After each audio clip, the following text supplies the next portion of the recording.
क्या इंडिया पाकिस्तान के रिश्तों, इंडिया पाकिस्तान की एक अनडिक्लेयर वॉर और इंडिया पाकिस्तान के सीज फायर पर ग्रहों का असर था?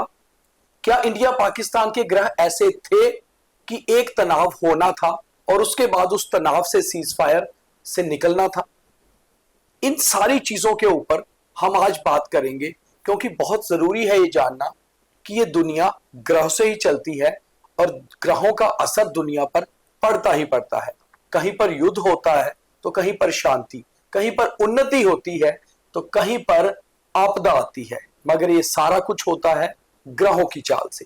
और आज इसी को हम समझेंगे कि भारत पाकिस्तान रिश्ते जो खट्टे हुए, फिर कोशिश हो रही है कि बेहतर हो। आखिर दोनों देशों के ग्रह कैसे थे और ये चाल का असर कैसे पड़ा। मेरे साथ एस्ट्रोलॉजी के एक्सपर्ट एस्ट्रोलॉजर राहुल सोनी जी हैं, जो बहुत बेहतर तरीके से हमें समझाएंगे कि आखिर भारत पाकिस्तान के रिश्तों में ग्रहों का क्या रोल था। राहुल जी, 7 मई ऑपरेशन सिंदूर, उसके बाद 8, 9, 10 को लगातार एक अनडिक्लेयर वॉर और फिर 10 के बाद सीज फायर। ग्रह कैसे थे दोनों देशों के और इसका असर कितना पड़ा? देखिए, मैंने एक अपना पोस्ट डाला था इंस्टाग्राम पे जी कि 11 तारीख को ही मैंने एक प्रेडिक्शन दे दी थी कि ये सीज फायर होगा और जरूर होगा, क्योंकि उस टाइम पर श्रापित योग चल रहा था। श्रापित योग हमेशा क्या होता है, जब शनि और राहु इकट्ठे होते हैं। 18 साल के बाद 29 ऑफ मार्च को ये दोनों इकट्ठे हुए थे जी, और 1.5 महीने तक ये इकट्ठे रहे और वो श्रापित योग कल टूटेगा। ओके। कल शाम को 5 बजे 18 मई को। और कल 18 मई को तो वैसे भी भारत पाकिस्तान की डीजीएमओ लेवल की फिर बातचीत होगी। फिर बातचीत होगी, अच्छी बातचीत होगी, कुछ नहीं होगा लेकिन वार नहीं हो सकती। अब मैं आपको एक बात बताता हूं कि पुराना जब टाइम होता था, जब एक सतयुग होता था या पुराने जो ऋषि मुनि होते थे तो वो श्राप देते थे। वो श्राप जब भी देते थे, ऐसे तो वो श्राप हमेशा दे सकते थे, लेकिन श्राप का फल तब मिलता था जब श्रापित योग होता था, जब शनि और राहु इकट्ठे होते थे और तभी श्राप लगता था। इन दिनों ऐसे ग्रह, इन दिनों में ऐसा ही एक योग था। अच्छा। जिसे हम श्रापित योग बोलते हैं। और पिछले टाइम तो बहुत ज्यादा प्रॉब्लम रही, क्योंकि 5 ग्रह योग चल रहा था, 5 ग्रह एक ही घर में इकट्ठे थे मीन राशि में। शनिदेव ने जैसे ही ट्रांजिट किया तब वहां सूरज बैठे थे 29 मार्च को। 29 मार्च के बाद बुध देव अपनी नीचता में बैठे थे, शुक्रदेव अपनी उच्चता में बैठे थे, लेकिन शुक्रदेव की उच्चता का लोगों को फल नहीं मिला। कारण क्या था कि सूरज देव भी वहां बैठे हुए थे और सूरज देव ने शुक्रदेव और बुध को अस्त कर दिया हुआ था। और अब मैं एक बात बताऊंगा आपके चैनल के माध्यम से कि बहुत अच्छा टाइम आने वाला है लोगों का, क्योंकि बृहस्पति देव ने भी अपना ट्रांजिट ले लिया है मिथुन राशि में। उसके बाद कल राहु देव भी अपना ट्रांजिट ले रहे हैं कुंभ राशि में और केतु देव भी कल ट्रांजिट लेंगे सिंह राशि में। और आने वाला टाइम हम लोगों के लिए बहुत अच्छा आएगा। पहले तो जो लोग हमें ये प्रोग्राम देख रहे हैं फटाफट से शेयर करते चलें, क्योंकि बहुत सारे लोगों को एक कंफ्यूजन थी और एक डर सा बना हुआ है कि 18 मई तक सीज फायर है, उसके बाद पता नहीं बातचीत में क्या होगा। तो जैसे कि राहुल सोनी जी भी कह रहे हैं और वैसे ही हमारे डिफेंस एनालिस्ट भी कह रहे हैं कि ये सीज फायर आगे भी बढ़ेगा। तो अब सीज फायर चलेगा फिलहाल इंडिया पाकिस्तान में? देखिए, सीज फायर जो है वो तो रहना चाहिए, इसकी वायलेशन कभी नहीं होनी चाहिए। कारण क्या है कि वहां भी लोग हैं, यहाँ भी लोग हैं, हम लोगों का खून एक ही है। लड़ाई से कुछ नहीं होता, 20 साल देश पीछे ही चला जाता है। किसी उस गरीब से पूछे जिसका मकान टूटा है, वो छत कब बनेगी दोबारा? ठीक है, मगर ग्रहों के हिसाब से ये सब ग्रहों के कुछ नहीं होगा। अच्छा, ठीक चलेगा, बिल्कुल ठीक चलेगा। तो आगे अभी क्या लगता है कि आने वाले 3, 4, 5, 6 महीनों में भारत पाकिस्तान के रिश्ते कैसे रहेंगे? बहुत अच्छे रहेंगे। मैं यहाँ आपके चैनल के माध्यम से प्रेडिक्ट कर रहा हूँ, कुछ नहीं होगा। मतलब वॉर लाइक सिचुएशन जो बनी थी वो टल गई। बृहस्पति देव ने अपना राशि परिवर्तन कर लिया है, उनकी दृष्टियां बहुत अच्छी जा रही हैं और बृहस्पति देव जो थे वो देवों के गुरु हैं, वो वैसे भी कुछ नहीं होने देंगे। अच्छा, अब आते हैं थोड़ा सा उन्नति पर कि भारत लगातार डेवलप कंट्री है, हम चौथी शक्ति बन रहे हैं विश्व की। इंडिया यहां से तो निकल गया, अब आगे इंडिया की डेवलपमेंट, बाकी चीजें देश में ठीक रहेंगी? इंडिया की डेवलपमेंट बहुत ज्यादा होने वाली है, बहुत आगे इंडिया तरक्की करेगा। जैसे आपने देखा होगा अभी कि रशिया ने भी इंडिया को अप्रोच किया है कि S-500 दोनों लोग मिलकर बनाते हैं जी। तो ये इसका मतलब यही है कि इंडिया डेवलप कर ही रहा है। अच्छा, अब थोड़ा सा जर्नल लोगों पे आते हैं। लोगों के लिए राशियां, अब जैसे आपने बताया 2-3 चीजें बहुत बेहतर होने वाली है। ट्रांजिट है राहु देव का, केतु देव का, तो ये किस तरह से लोगों के लिए बेहतर रहता है? देखिए, ऐसा है कि सबसे इंपॉर्टेंट चीज होती है कि हमारी कुंडली में ग्रह कहां बैठे हैं जी। मान लीजिए जैसे राहु देव हैं, राहु देव 3rd हाउस में, 6th हाउस और 11th हाउस में बहुत अच्छे होते हैं, उनको राहु देव का ट्रांजिट बहुत अच्छा मिलेगा। किसी के राहु भाग्य स्थान में जाते हैं, किसी के लाभ स्थान में जाते हैं, किसी के लगन में आते हैं। जिनके राहु स्थान लगन में आएंगे उनको परेशानी होगी। कारण क्या है कि राहु एक ऑब्सेशन है, वो ऑब्सेस्ड कर देते हैं इंसान को। जो दिमाग है, दिमाग से। ये जो लगन है, यहाँ पर जब राहु बैठते हैं तो एक्टिवेशन चार्जेस बहुत बढ़ जाते हैं, दिमाग 24 घंटे चलता रहता है। राहु देव और केतु देव हमेशा वक्री चाल चलते हैं, उल्टे चलते हैं, बाकी ग्रह हमेशा सीधा चलते हैं। मैं फिर भी एक बात बोलूंगा कि बृहस्पति देव का जो भी ट्रांजिट हुआ है वो बहुत अच्छा ट्रांजिट हुआ है, अपने मित्र राशि में ट्रांजिट हुआ है और उससे लोगों को बहुत बेनिफिट होगा। कुंडली एनालिसिस जो होता है that is most important part, कि आपकी कुंडली, हम क्यों बोलते हैं अपनी कुंडली एनालाइज कराइए, कि आपके जो ग्रह है आपको बेनिफिट क्यों नहीं दे रहे हैं, या आपके ग्रह आपको बेनिफिट कैसे दे रहे हैं। एक इंसान कहता है अचानक से काम कर रहा है, उसका काम चलना स्टार्ट हो जाता है, जैसे आपने देखा होगा किसी की लॉटरी लग जाती है 1 करोड़ रुपए की, या ड्रीम 11 जीत गया, 1 करोड़ आ गया, 2 करोड़ आ गया। कारण मतलब क्या है कि उसके जो प्लेसमेंट ऑफ स्टार है that is most important part. अच्छा, इसमें एक बहुत इंपॉर्टेंट चीज है कि जिसके तो बेहतर हो रहे हैं उनको किस किस चीज का ध्यान रखना चाहिए, और जिसके लिए पैटर्न नहीं है वो क्या क्या ध्यान रखे। देखिए, एक जर्नली मैं तो एक ही बात बोलता हूं कि जब भी ग्रह खराब करता है ना तो इंसान को सीखने का टाइम आता है जी। कि इंसान सीखता है कि यार मुझे किन किन चीजों की कमी है।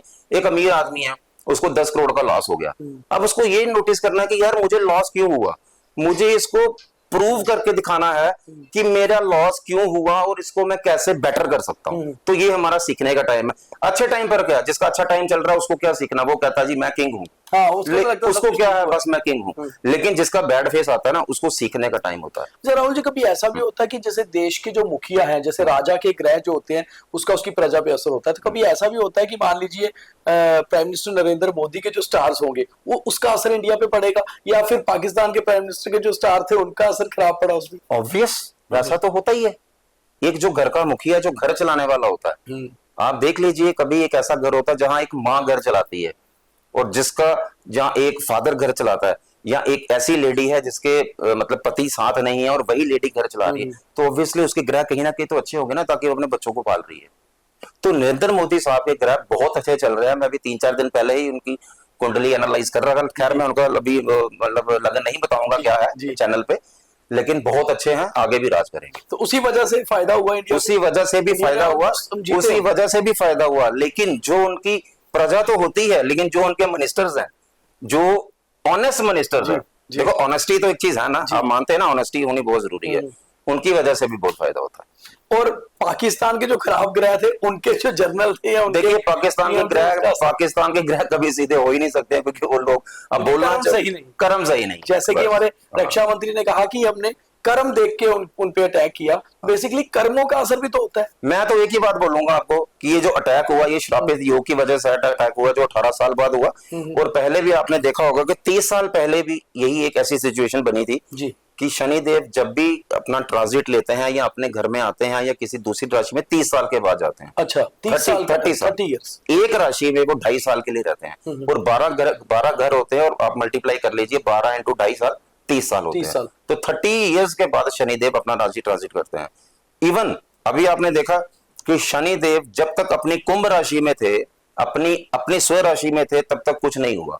उन्होंने जैसे ही मीन राशि में ट्रांजिट किया, और मीन राशि उनके बृहस्पति देव शत्रु ग्रह हैं, लेकिन वहां राहु बैठे हुए थे, उसकी वजह से श्रापित योग बना और ये जंग हुई। तो अभी कितनी देर शनिदेव इसमें रहेंगे, इस राशि में? शनिदेव अभी 2.5 साल रहेंगे। तो उस 2.5 साल में ठीक रहने वाले? बहुत बढ़िया, बहुत बढ़िया। तो जैसे हम कहते हैं कई बार कि जैसे पिछले साल हमें लगा कि 2024 जो है बहुत लोगों के लिए अच्छा साल नहीं था, नंबरिंग की भी बात की जा रही थी, नेचुरल कैलेमिटीज हो सकती हैं, वैसा कुछ इस साल हमने देखा कि शुरू से ही एक तो पहलगाम का बड़ा हमला, कहीं ना कहीं हमारे ग्रह ही खराब हो सकते हैं कि इतना बड़ा आतंकी हमला भारत में हुआ। उसके बाद एक छोटी सी अनडिक्लेयर वॉर, आगे जो आने वाले महीने हैं 2025 के, वो कैसे रहने वाले? देखिए मैं आपको एक बात बता देता हूँ, ये जो साल है 2025 ये मंगल देव का साल है जी। मंगल ब्लड के कारक होते हैं। आपने देखा होगा जब से मंगल देव ने ट्रांजिट लिया है, और इस समय मंगल अभी नीच के चल रहे हैं, और मंगल, आपको एक इंफॉर्मेशन और दे देता हूं कि श्रापित योग के साथ साथ मंगल देव की नीचता जो थी उसकी वजह से भी ये प्रोसेस हुआ। मंगल देव जैसे ही सीधे हो जाएंगे, नीचता अपनी छोड़ देंगे, अभी वो कर्क राशि में चल रहे हैं, जैसे सिंह राशि में चले जाएंगे बिल्कुल अमन और शांति हो जाएगी। ये कब तक होगा? ये अभी कोई 25 दिन के बाद। अच्छा, आपको एक चीज और मैं बता देता हूँ, आपने देखा होगा 2025 जब से आया कितने एक्सीडेंट हुए, बिल्कुल, कितना मतलब रजौरी में हुआ कांड हुआ, वहां पर कितने लोग मर गए, कितने एक्सीडेंट हुए, छोटे छोटे बच्चे, कितने लोग, गाड़ियां गिर रही हैं। ये मंगल, क्योंकि मंगल ब्लड के कारक है, और आपने देखा होगा कितना खून बहा, ब्लड लॉस हुआ। तो जैसे ही मंगलदेव अपनी नीचता खत्म करते हैं उसके बाद तो बिल्कुल अमन और शांति बिल्कुल शांति हो जाती है। तो राहुल जी एक और चीज है कि जब ऐसी चीजें होती हैं ये सारा कुछ, तो उसका असर जाहिर सी बात है कि देश पर भी पड़ता है। तो ये ग्रह जो है ये अलग अलग देशों के हिसाब से भी चीजें इनकी, जैसे मान लीजिए हम एशिया में रहते हैं तो ये दुनिया के किस हिस्से में है उसका भी ग्रहों पे अलग असर होता है। जैसे वेस्ट में ठीक रहेगा या हम कह सकते हैं कि ईस्ट में ठीक रहेगा, ऐसा असर भी होता है। बिल्कुल होता है, लॉन्गिट्यूड और लैटिट्यूड का फर्क पड़ता है जी। मैं आपको एक बात बताता हूं, मेरे एक क्लाइंट थे, उन्होंने अमेरिका जाना था, तो क्या हुआ कि बड़ी स्ट्रगल कर रहे थे वो लोग, तो डबल माइंडेड थे जाएं या ना जाएं, और वो बहुत ही परेशानी में थे। तो मैंने उनको एक ही सजेशन दिया, मैंने बोला कि आप एक काम करिए, आप मूव ऑन कर जाइए और आपका बहुत अच्छा टाइम आ जाएगा। लैटिट्यूड लॉन्गिट्यूड का मतलब क्या होता है कि जैसे यहाँ दिन है वहां रात है, वहां रात है यहाँ दिन है। उन्होंने वहां मूव ऑन कर लिया, वो चले गए वहां पर, और 3-4 दिन पहले ही मुझे फोन आया, कहते जी मैंने एक स्टोर में मुझे जॉब मिल गया और बहुत अच्छा सिस्टम हो गया मेरा, कि पिछले 3 साल से मुझे जो मतलब इतनी परेशानी चल रही थी वो परेशानी मेरी दूर हो गई है। और थैंक्स बोल रहे थे और बोल रहे थे कि राहुल जी आप एक बात याद रखिए, 2 महीने के अंदर मैंने आपको यूएस जरूर बुलाना है। अच्छा। हाँ। तो मतलब जो एरियाज हैं, अगर हम यहाँ से मान लीजिए किसी के ग्रह ऐसे हैं कि उसको ट्रैवल करना है तो वो दूसरे एरिया में चले जाता है तो उसके लिए बेटर हो जाता है। हाँ, प्लेसमेंट ऑफ जहां बर्थ जो प्लेसमेंट होती है, जैसे अब जहां जन्म लिया होता है, कई लोग जहां जन्म लेते हैं वहां बहुत ज्यादा राइज कर जाते हैं, कई लोग वो जगह छोड़ देते हैं तो वो बहुत ज्यादा राइज कर जाते हैं। अच्छा राहुल, थोड़ा सा फिर वापिस आएंगे। जो सबसे लेटेस्ट आपने बताया कि कल 18 मई है और 18 मई को कल राहु देव अपनी जो है राशि चेंज करने वाले हैं। ये बहुत इंपॉर्टेंट है क्योंकि बहुत ज्यादा इंपॉर्टेंट। तो जिनका तो अच्छा है एक रेमेडी उनके लिए, और जिनका बुरा है एक रेमेडी उनके लिए, जो जनरल रेमेडी जो लोग इजिली कर सके। देखिए मैं तो एक बात बोलता हूँ, जिनका राहु खराब है, और बाकी लोग राहुल जी से कांटेक्ट जरूर करें। इनका इंस्टाग्राम पेज भी है, फेसबुक पे भी है, आप इनके नीचे नंबर भी है, इनको कांटेक्ट कर सकते हैं अगर आपको पूरी डिटेल में चीजें चाहिए। मगर एक एक रेमेडी है हमारे जरिए यहाँ बता देंगे। देखिए मैं तो एक बात बोलता हूँ कि जिनका राहु अच्छा नहीं है उनको हमेशा अपना वॉशरूम साफ रखना चाहिए। ओके। वॉशरूम साफ का मतलब होता है कि जब आप स्नान करते हैं, नहाते हैं, तो उसको वाइपर से अपने वॉशरूम को साफ रखिए और अपने वॉशरूम में हमेशा स्प्रे करके रखिए और परफ्यूम, मतलब जैसे होता है ना कि सुगंधित करके रखिए। राहु देव आपको कभी परेशान नहीं करेंगे। एक रेमेडी मैं देता हूं कि जिनका राहु बहुत अच्छा होता है जी। वो इंसान एक काम करे, उसको राहु कभी परेशान नहीं करेगा। ये मैं 100% आपको बोल देता हूं कि अपने माता पिता की सेवा करे और दिन रात सेवा करे, उनको कभी भी उनकी कभी निंदा ना करे, राहु देव आपको कोई परेशान नहीं करेंगे। तो देख लीजिए, सबसे बड़ी बात है जो राहुल जी ने सबसे बड़ी बात ये बता दी कि फिलहाल भारत में शांति रहेगी। 18 मई के बाद जो जिस तरह के लगन, जिस तरह के ग्रह दोनों देशों के बन रहे हैं, बातचीत आगे बढ़ेगी और सीज फायर अभी चलता रहेगा, भारत में शांति रहेगी, जो हम सबके लिए बहुत अच्छा है। और दूसरी चीज ये है कि कल 18 मई को रविवार को राहु देव अपना राशि बदल रहे हैं, तो एक एक रेमेडी जो इन्होंने बताई है वैसा करते रहिए।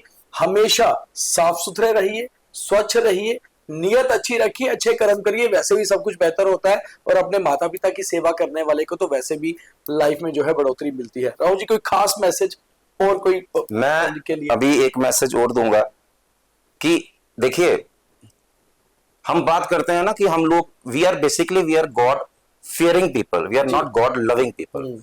हमें भगवान से डरना नहीं चाहिए, हमें भगवान से प्यार करना चाहिए। अगर हम भगवान को प्यार करेंगे ना तो भगवान भी तो हम जैसे जो भक्त लोग हैं उनकी वजह से ही तो भगवान है। अगर भक्त नहीं होंगे तो भगवान कौन जानेगा। ये तो एक मिथ है ना कि शिव जी भगवान ऐसे थे वैसे थे। ये हम लोगों का ट्रस्ट है, एक विश्वास है, और उस विश्वास को कभी भी तोड़िए मत, बरकरार रखिए।